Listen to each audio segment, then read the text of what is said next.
I am your friend, Dr. Charles Apoki. Apoki. One of the things I do is to watch channels, the YouTube channels of other YouTube opinion leaders. I watch Dele Farotimi, Very Dark Man, Don Azar, Aisha Yesufu, BVI, JNJ Media, Ned Media, and some others I can't remember. But one channel I take very seriously. I also watch Gege, whether you like it or not. I watch Gege. One of the channels I take very seriously is Happy Marcel Okocha's channel. And I want to thank him for the warm reception he gave to me in one European country. I didn't know they were waiting for me in the airport in Europe, and my host had not arrived, and I was shocked. Immediately I came out, they shouted, "Dr. Charles Apoki, the area grandfather." The security personnel at the airport in Europe, that European country, were very, very shocked. They were thinking I was an important person, and they took me to eat pastor, and coincidentally we are from Delta State. He's more interested in security analysis. He made a video that I listened to. Chad had closed its borders immediately after I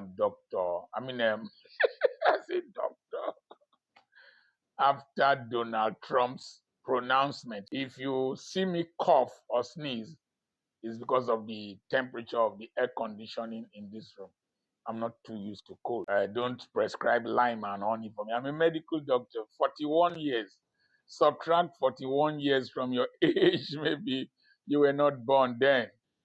So he said more than 1,000 Boko Haram terrorists have crossed the border into Chad after Donald Trump said he was going to strike them and deal with them if their heinous crimes do not stop. It's good news for Muslims and Christians. The issue is not Nigeria versus America. It's not Christians versus Muslims. Neither is it Christianity versus Islam. It's terrorism, genocidal tendencies, foreign banditry, and terrorist invasion of a sovereign nation to exploit their resources and to decimate their citizenry. So they have crossed the border into Chad, and Chad had closed their border. That there is a route they usually pass. If that is an achievement by Donald Trump's pronouncement, we thank God. The next thing is that China has made a statement that that Donald Trump should not intervene in the sovereign nation of Nigeria. China, what have you said ever since concerning your citizens who are implicated in the exploitation of our mineral resources, solid minerals, in the northern part of Nigeria? I was listening to Senator Adams Oshiomhole.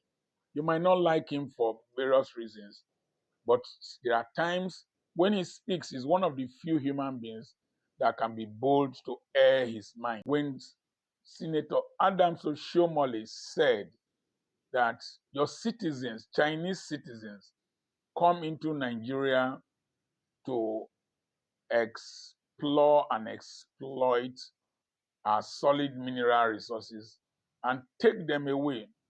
China, you didn't say anything. Now, there is a dimension to this issue.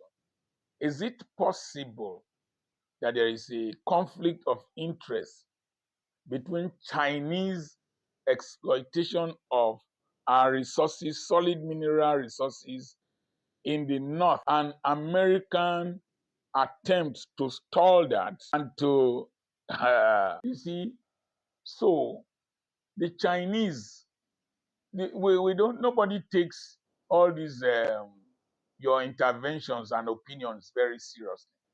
Frankly speaking, me, I don't. I don't. It is your personal interest, your national interest that is uppermost. And we as Nigerians, we've been foolish for many years.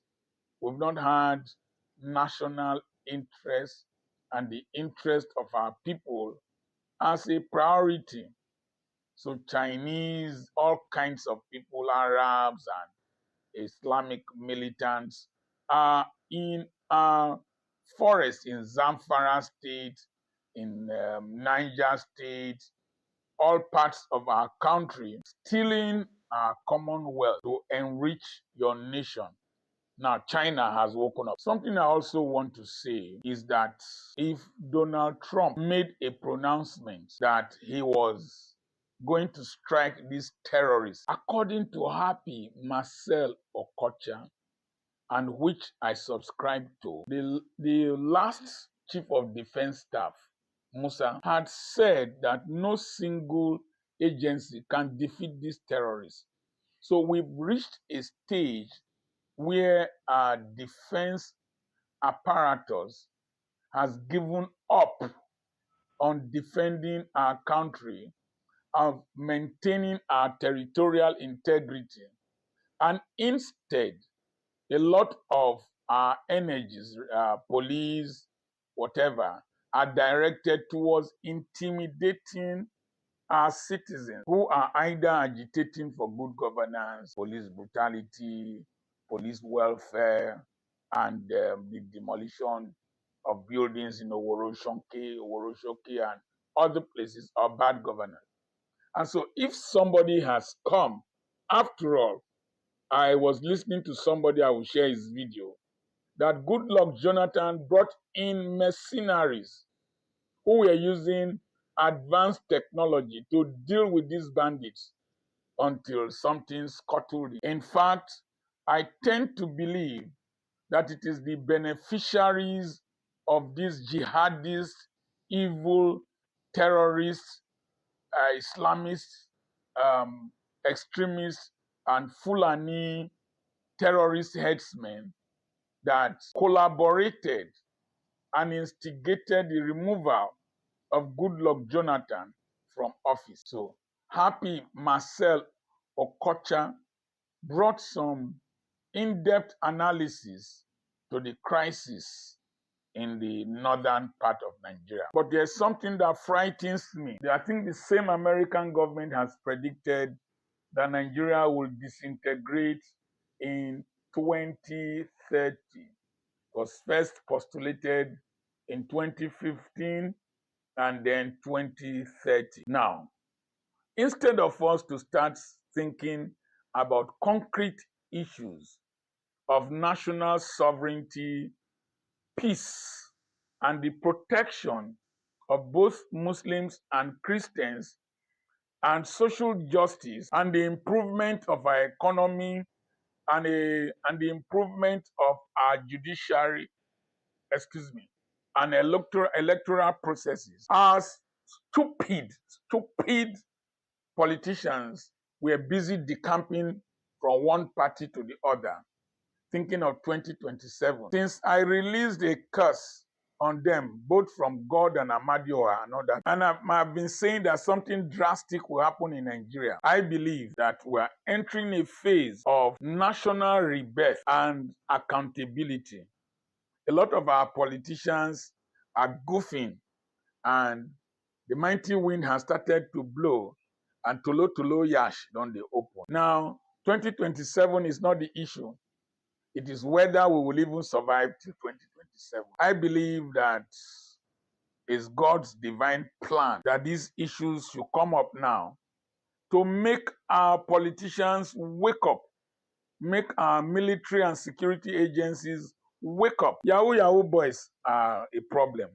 Cultism is a problem.